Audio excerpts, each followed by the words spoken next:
There we go.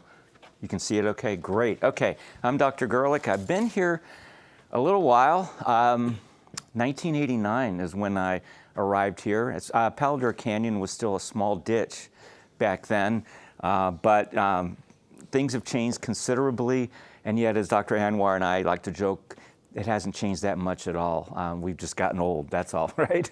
Anyway, my passion is Route 66, and get rid of that. I have been following Route 66 for a long time. Actually, I grew up close to its origins. I grew up in Chicago, and I was born in the city, and then my parents moved out to the south suburbs. I was never really that far from Route 66 because that's where it started, and it ran all the way to the West Coast. We took it on numerous family vacations back in the 1960s before the interstate highways started replacing the old road. So little did I know back then that I was planting seeds for my future activities, exploring up and down the old road. And so we actually came to Amarillo at least once driving here on Route 66. I have memories of my dad having to get on and off various pieces of Interstate 40 while it was still being built, and then get on the old road, and then get back on the new freeway and off again to get on 66. So I got to experience it about the best I could during that transition period when we were going from the old two-lane roads to the modern freeways that we all just kind of take for granted these days. I also grew up with a dad who had his own adventures. Back in 1955, he bought a 55 Bel Air. It was a turquoise blue with the white top. It was a beauty. And he and two other pals took the ultimate bachelor trip. They drove from Chicago to Los Angeles down Route 66. And then they went up the coast to San Francisco and came home on US 30. But they got to see the Mother Road, and I got to hear stories about it till the day he died. And so I cherish those. I've got videos and audio recordings of him telling stories. Little sidebar here, guys. If you want to remember the folks that you love, do that, okay? Talk to them. Get their oral histories while you can. You won't regret it. So let's take a little trip down Route 66. Route 66, as we have kind of made abundantly clear here, is about to turn 100. It's called the Mother Road. This is attributed actually to something that author John Steinbeck called it back in 1939, but I'll get to that in a moment. It's also called the Main Street of America. It is one of the most famous highways in the U.S., and you might think, wasn't it just any other road? Well, you know, here's the funny thing. When you grew up along it back then, like my dad, it was just another road. Nobody thought someday this road's going to be famous and we're gonna have tourists coming to see it and all that. No, they didn't think like that. It just became the most important road in the history of the U.S. by virtue of the role it played in our history, in our commerce, and in our pop culture. There's the basic route. Started in Chicago, came down through Amarillo, of course, and then there was a little bit of a historic hiccup over there in New Mexico. The original route actually went up to Santa Fe, but by 1937, this was a political hot potato, guys. They got things straightened out, and they made it more direct, going from Santa Rosa straight over to Albuquerque, and then eventually onto the West Coast. Now, the thing to remember here is the ink never really dried on the Route 66 map back in the day, because these were the early days of modern road building, and so they were learning as they went. And so they would build a road, and then they figured out, oh, that Dead Man's Curve over there was not such a great idea. Let's try to straighten it out. And so they would build a new path for the road. Or maybe they would build a bypass around a town because it was getting a little too congested. Believe it or not, the history of bypasses goes back to the early 1930s. I think it was Dept, Oklahoma, tiny little town between Tulsa and Joplin, that had the first bypass that totally avoided going through the center of town. But you got to think back when they were laying out these roads in the early days, they wanted the road to go through the center of town. Why would that be? Because it brought business. If we could force people to have to go through town, they're going to spend money. And that's what it was all about. But as the number of cars on the road increased, it got just a little too crowded. And so they had to find a way to keep people moving along here. This is Route 66 in Amarillo. There was more than one path through the years, but the primary path is the one that you can see with the green and red dashed lines. It came in from the east, near the airport, actually through the airport. I'll give you a trivia point in a minute. And it became ultimately what we know today as Amarillo Boulevard. It turned south on Fillmore, which was a two-way street at one time, and then along Southwest 6th, which is Amarillo's boho or bohemian neighborhood with all its cool little dive bars and antique shops and things like that. And then it went out the west end of town and just kept going. And so if you follow this path today and do it a little more slowly, don't be in a hurry, just look around at the buildings and everything, you will see evidence of a lot of the stuff that was here 100 years ago. It's hard to believe.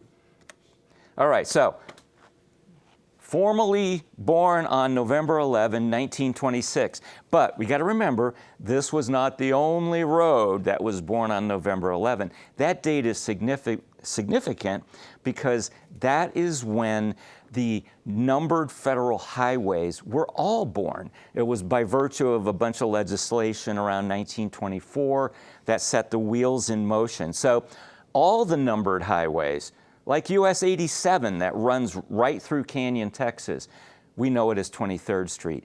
That was also born on November 11. 66, Highway 60, that's another one. In fact, there's a great little story about Highway 60 and 66 because some of the early proponents back then, notably Cyrus Avery, a Tulsa oil man, he wanted the road, he advocated for a road that would run diagonally across the U.S. from Chicago to the West Coast. It would be far enough south in these parts along the 35th meridian, parallel, to be what they would call an all-weather road or an all-season road, so that most of the time you could kind of skate through without a whole lot of snow or ice. Maybe, once in a while, as we know, but it was a reliable route across the country. He wanted Highway 60. The only problem was the governor of Kentucky also wanted Highway 60. And as it turns out, the governor of Kentucky had a little bit more pull than the Tulsa businessman. And so the Kentucky governor got Highway 60 running across his state. That came from Los Angeles and went all the way to Newport News, Virginia. We have the distinction here of having ultimately both 60 and 66, as it turned out. So Cyrus Avery was a little disappointed not to get 60. He was willing to settle for 62 until he looked through all the different applications for the routes and so forth across the country, and he realized that 66 was not spoken for. And he thought, wow, that has some alliterative qualities. So he said, scratch the 62, we're going to go with the 66. He got it. It all came down to a final decree when he and another businessman were in Springfield, Missouri, and it was approved. And so Springfield, Missouri is often called the birthplace of Route 66 because that's where Cyrus Avery was when he got the telegram that it was approved. But he was a businessman, remember. He wanted it to go through Tulsa because he had vested interests, right? And so it did. It did. It ultimately went to Los Angeles and ended in the theater district at 7th and Broadway, but in the 1930s they extended it over to Santa Monica, which is actually on the water. LA is inland a little ways. So they extended it over to Santa Monica. The corner of Olympic and Lincoln is the true end point of Route 66. It spanned about 2,448 miles, but because the ink never dried, that number would be like yesterday's number. Today it might be 2,450. It just changed a lot because they were constantly improving the road. But that is that's a good number to hang your hat on there. The idea behind Route 66 was to try to connect the small towns with the big towns. So you had your anchor cities, Chicago on the northeast here up by Lake Michigan, and then LA far west. And in between you had cities of varying sizes, Flagstaff, Albuquerque, Amarillo, Oklahoma City, Tulsa, St. Louis, and so forth, all the way up to Chicago. And it did a good job of that. Now, here's another thing to remember. It's not like these guys decided, yeah, okay, we're going to do this. We got the 66. Now we got to go out and build the roads. No, what they did was they stitched together previously existing roads across the country and then designated that as Route 66. So it's not like they went out there with a bunch of bulldozers and other heavy equipment to try to make a road. There were already roads in existence by then. They just were not formally called anything. And so now they had a federal number, they had federal money they could put into it and then make improvements as they were able to. So there's the beginning. Downtown Chicago. This is Adams Street, where it just comes off of Michigan Avenue. This is where everybody starts their tour if you want to see Route 66. And there's no parking there, but we do it anyway. We just let's pull up to the curb real fast, get out, take a few snaps, and then off we go, heading west. There is no corresponding sign at the end, though, unfortunately. They need to have one. And here's the funny thing about Route 66 tourism, which is a big deal. Most people go from east to west. You could go the other way. Why not, right? And they actually have another sign in Chicago over on Jackson Street. And that's a long story because those didn't used to be one-way streets originally, but they are now. They have an end sign 1 block south of this one if you happen to be going the other way. There are no such signs out on the West Coast, unfortunately. But this is a popular photo op. And then Santa Monica. Okay, I told you that the official endpoint was Olympic at Lincoln. But it's it's just a busy intersection and there's no real good place to do anything. Somebody had the brilliant idea of let's make a ceremonial endpoint, a symbolic endpoint of Route 66 over at Santa Monica Pier. And so, yeah, Route 66 didn't technically go all the way to the pier, but this is a great place to have a finish line, an unofficial finish line, photo ops, merchandise, and all the cool stuff, all the bright lights. They got a Ferris wheel, there's restaurants, and lots of fun stuff to do there. So everybody goes to Santa Monica just because it's cool. All right, the golden age of Route 66, its peak was back in the 1940s and 50s, especially after World War II. We had the soldiers coming home. It launched an era of economic prosperity, the likes of which we have never had in this country since then. This was the beginning of the baby boom. This would probably be your grandparents, right? Those people born between 1946 and 1964. There were 78 million people born then. That's a lot of people. So these soldiers coming back, they were marrying, they were having families, they were buying houses, they were buying cars. I mean, they were achieving the American dream. And they started doing what we now take for granted. They created a cultural touchstone, the Great American Road Trip. And so that's what they started doing. It's not that people weren't traveling before them, but this just ushered in a whole new era of this. And it symbolized freedom and adventure for travelers. It basically allowed people to go long distances in their car, in the privacy of their car. They didn't have to take a train or anything like that. They could go on their own terms. In the process, they supported local economies along the way. Here's the 3 pillars of tourism, guys. Gas, food, and lodging. Those are the things you need, right? Gas, food, and lodging. And so they supported a lot of these small mom and pop businesses. This is long before Buc-ee's was an idea for anybody, okay? If you go to Tucumcari, New Mexico, not far from here, hour and a half, hour 45, you will see that town, that little town of 5,000 is kind of like a time capsule, a well-preserved slice of history. There are several vintage motels still in business there, some vintage diners. And while the gas stations aren't open for business anymore, the city has done a great job saving them and using them as art space for murals and so forth. And they've dressed them up to look like they once did back in the 40s and 50s. All right, and of course, Route 66 has played a huge role in pop culture, music, and literature. For example, 1939, The Grapes of Wrath by John Steinbeck. The movie came out the next year in 1940. It features a Dust Bowl family from Oklahoma venturing west with everybody and everything in a jalopy heading west. And they were on their way to California looking for a better life. They were like so many other Dust Bowl refugees back then. And of course, it's a novel, but it's a novel based on a lot of historic reality.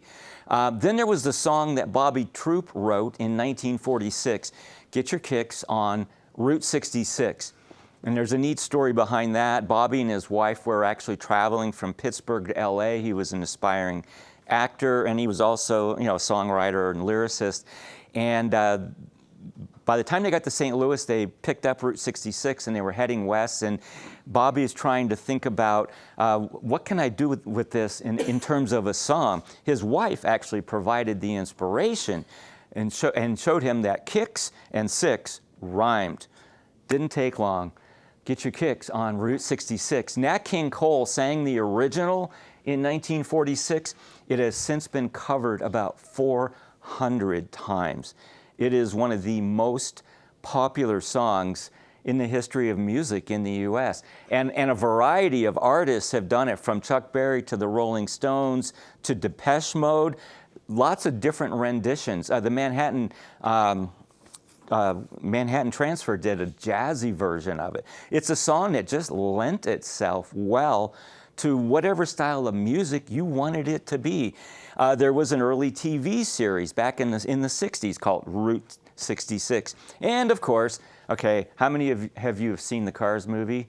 Hopefully a lot. Yeah, 2006. That was all based on Route 66 and what happened in a small town when the interstate carved a new path around it and the little town was left to wither and die. And that brings us to the decline of Route 66. It all started in 1955 after President Eisenhower proposed the interstate highway system. He was greatly inspired by the Autobahn that he saw in Germany. And he dreamed of a day when we would have a similar type of network here in the U.S. And so today we now have about 48,000 miles of highway that has the prefix I something, I number, whatever.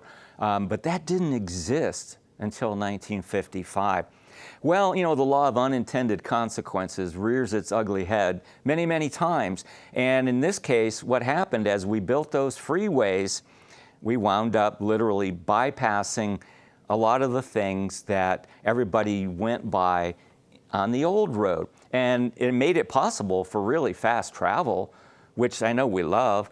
But at the same time, we kind of lost our sense of place. We were just traveling as fast as we could to get to somewhere, forgetting that when you travel, the journey is the destination, okay?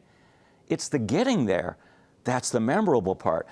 All too often today, we hop on the freeway and it's all about just putting on our blinders and going as fast as we possibly can. So little by little, Route 66 was bypassed. In Amarillo, Interstate 40 came through town and was completed in 1968. So that's already, what, 57 years? That's a long time. And you know what? It caused a lot of businesses to have to either relocate or die, unfortunately. The Big Texan's a good example. They were originally located on the boulevard. Around 1970, they moved out to I-40, which was a smart move because it saved them. They had to. Officially, Route 66 vanished from the Federal Registry of Highways in 1985. The last little town to be bypassed was Williams, Arizona, which is west of Flagstaff. That was the last town where the freeway was completed. And, you know, in many cases, when the freeway opened, it was like flipping a light switch. Suddenly there were no cars. They were all on the new road. And so businesses were met with great challenges, unfortunately. Today, there are a lot of preservation efforts to try to, let's hang on to some of this history here. We're realizing what we've got here. And so there are a lot of towns up and down Route 66 who take great pride in the fact that the Mother Road once went through there. And so there are museums like in Clinton, Oklahoma, Elk City, Oklahoma, Tucumcari. Let's see, the museum is closed right now, but it'll come back one of these days. Santa Rosa has a museum, and there are quite a few others. Tourism is strong. There's an estimated 200,000 people a year travel Route 66 for the express purpose of seeing Route 66, not just getting from, say, Tulsa to Miami, Oklahoma. No, those are local travelers. 200,000 tourists a year. That's a lot of money. There are Route 66 associations in each of the 8 states, and their goal is to promote restoration, cultural heritage, and basically do everything they can to keep the memory of Route 66 alive. Today, it remains a huge iconic symbol of American travel and freedom. Oh, I wanted to pass this around. I wrote a book on Route 66. Actually, I wrote 2. The other one's in German. I didn't, unless you sprechen Sie Deutsch, it wouldn't make much sense to bring that one. But then anyway, I did this with a photographer from Germany, and she and her husband and I actually got to travel a lot together about a decade ago. So I was there when she was taking a lot of these great photos. I wanted to see what she was seeing, so then I could write the words. There's 46,000 of my words in that book, and 100 and, I don't know, more than 100 photos of hers, and it does a good job of telling the story of Route 66. So we've got something that has international appeal. People want to see Route 66. But there's a difference between Americans and international travelers. By and large, the Americans who travel Route 66 have nostalgia for an era in which they grew up. They lived it, okay? International tourists didn't have that. They weren't here for when Route 66 was around. They are coming for a different kind of emotional experience. They want to see not so much the nostalgia, they want to see the history and how and why this thing became so embedded in our pop culture. There's a third group, and that would be people like you, young folks, young adults, who weren't here to live it or grow up with it, but you too want to experience a time that was not part of your story. Kind of like if you were inspired by the Cars movie to go out and visit a place like Tucumcari, for example, or Kingman, Arizona, and see what these places were. So it continues to inspire books, movies, music. There's more than 200 Route 66 books out there, by the way. I'm not the only one. So next year, as we have our big celebration, our 100th birthday party, there will be lots of festivals up and down the route, including the annual one in Amarillo, June 4th through 13th. They got a lot of great activities. I was happy to be around for their festival this summer. There will be ones in Tulsa, Springfield, Missouri, Springfield, Illinois, and others. Route 66 is going to live on, even though it's been 40 years since it was taken out of the Federal Book of Highways. You can't kill it. It's not going to die. So, how much time we got left, Dr. Anwar? Just got a few minutes. Okay, I'm going to take you on a quick photo tour. I shoot a lot of photos. And by the way, to know me is to know that my alter ego is Indiana Jones. I've done a lot of adventures and misadventures up and down Route 66. I've had a blast. You can drive about 85% of Route 66 today if you know where it is. It's the other part that I was really fascinated with. Generally speaking, it's the stuff that's on the other side of a gate or a fence, and I'll leave that to your imagination. But I've seen just about all of it, one way or the other. This is a neat old part of 66 in Southern California. You can drive it. It's just that Interstate 15 is nearby. California takes great pride in their sections of Route 66, and they have painted up the roads nicely. This is Hackberry, Arizona. A neat little stop there out in the middle of nowhere. And they have taken it upon themselves to gather up some old signs, and literally there were sections in the old days you could go 300 miles of desert, and you better get gas now. That looks like my dog Huck, but it's not. This was out on an Indian reservation, the Wallapai Reservation, in northern Arizona as well. We got permission from the Wallapai tribe to be out there. We had to pay like $10 for a day permit. It was money well spent. And so that little gravel road there was actually Route 66. It was great fun to get back to a place where hardly anybody had ever seen that in recent years. Where's this one? Anybody know? No. Amarillo, Texas. Go up on the boulevard. Yeah, it's still there, the Cowboy Motel. I'll just say I probably wouldn't want to stay there for a lot of reasons, but it got a beautiful sign. And here's another thing I do. I photograph old neon signs all over the country, but definitely up and down Route 66. And so I'm going to show you a few here. This is one from somewhere between Kingman, Arizona, and Needles, California. There was a motel complex and a gas station and a cafe. It's all gone, all torn down, but the sign is still there. This is Knute, Oklahoma, just east of Elk City. The sign is still there. Somebody owns the motel. They've fenced it off. They actually live in their own motel. It's a private residence, but the sign is still there. Who knows where this one is? This is Amarillo's best dive bar. It's on 6th, okay? It's a crazy place. It's been open since the early 60s. This is Albuquerque. This motel has just been in the news. They got a new owner. They're going to kick out all the long-term residents, renovate it, turn it into a posh boutique hotel, and keep the sign. See, they had imagination back then with their signs. They're actually kind of pretty. This was Glen Rio. I know most of my students know Glen Rio because of another little store that opened there a couple of years ago. You know, when you live on near the border, and you can't do something here, but you can over there. Yeah, you know what I'm talking about. But anyway, this was inside the abandoned Longhorn Cafe. It was just so photogenic. This is on another res in northern New Mexico, Santo Domingo.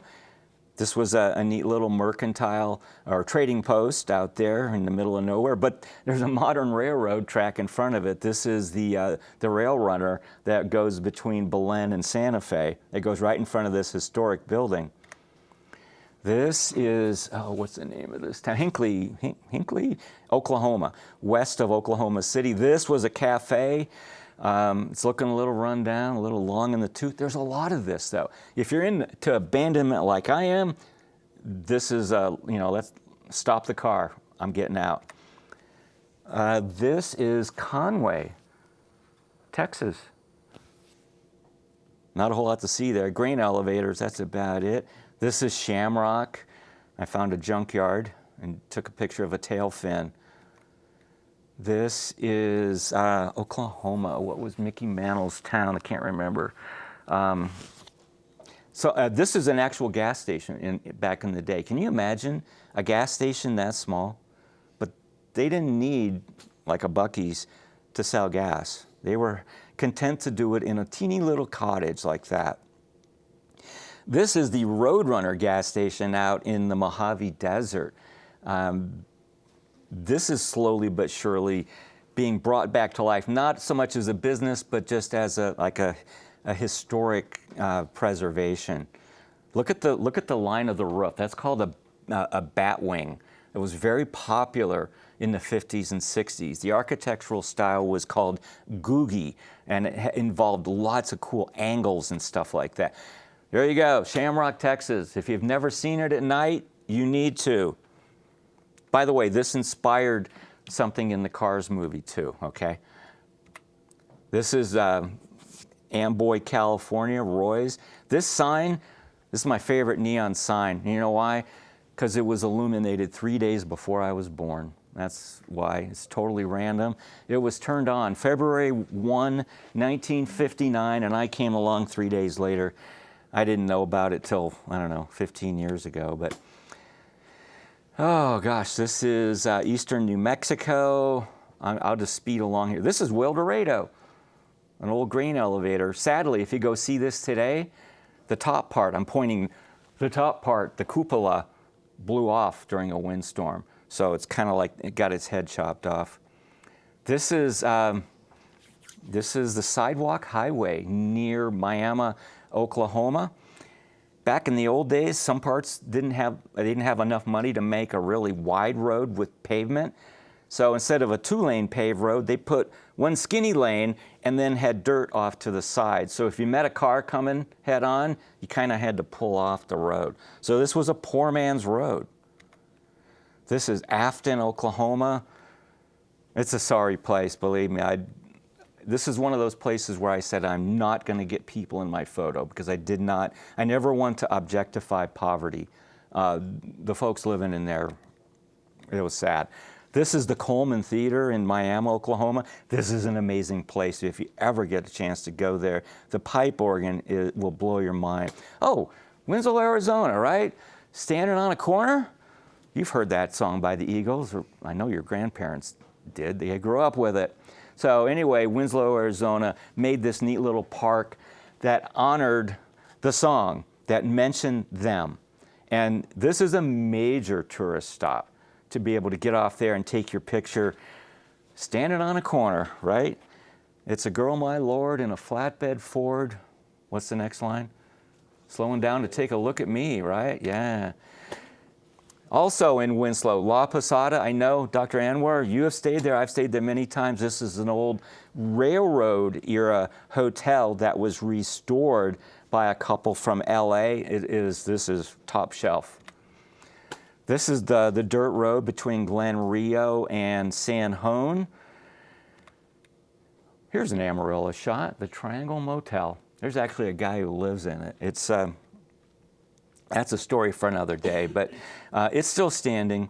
Oh, and now we're down just about to the end. I talked about preservation a few minutes ago. The Painted Desert Trading Post opened about 30 miles east of Holbrook, Arizona in 1940 by a guy named Dotch Windsor. He was married to a woman named Alberta, but this is a really lonely place out in the middle of nowhere, the high desert. They had no electricity, no running water, no telephone. They had to generate their own electricity with a wind turbine, which they used also to run the pump to pull the water up out of the ground. Poor Dotch, he wore out Alberta by about 1948. She left. He married another woman who had a son. They lasted for about a year, year and a half. And then he met another woman and married her, and that marriage lasted about 6 years. And then after that, I guess he just said something like that, right? You can fill in the blank. Forget this. He wound up closing shop around 1958 For starters, the interstate was coming through and was going to ultimately bypass him. And he just went back to Holbrook to live the rest of his days, another 6 years.